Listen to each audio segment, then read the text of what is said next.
Αγαπητά μου παιδιά, γεια σας. Είμαι η Ανθή και είμαι συγγραφέας. Έχω γράψει πολλά βιβλία. Ένα από αυτά λέγεται «Ζωή».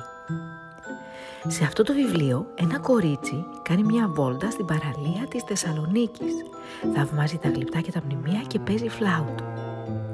Ξαφνικά όμως συμβαίνει κάτι. Μια μυστηριώδης εξαφάνιση που ανατρέπει τα πάντα.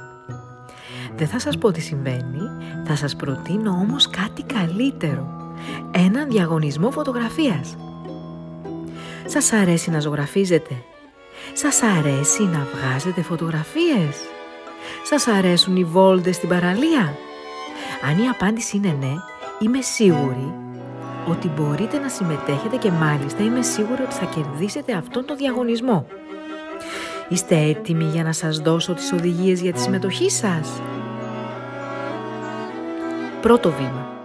Επιλέξτε την εικόνα που προτιμάτε και χρωματίστε την. Μπορείτε να διαλέξετε τον Λευκό Πύργο, τις ομπρέλες, το Μεγαλέξανδρο, το φεγγάρι, τους 3 κύκλους, τον πύργο του Οτέ, τη Λουόμενη, τον Όλυμπο, τα παιδιά που κάνουν σκέιτ, τη θάλασσα που λαμπυρίζει. Δεύτερο βήμα.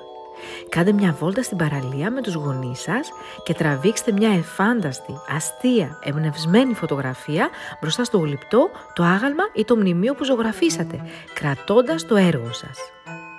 Θα μου τα στείλετε με τη βοήθεια του σχολείου σας και ο διαγωνισμός θα ξεκινήσει.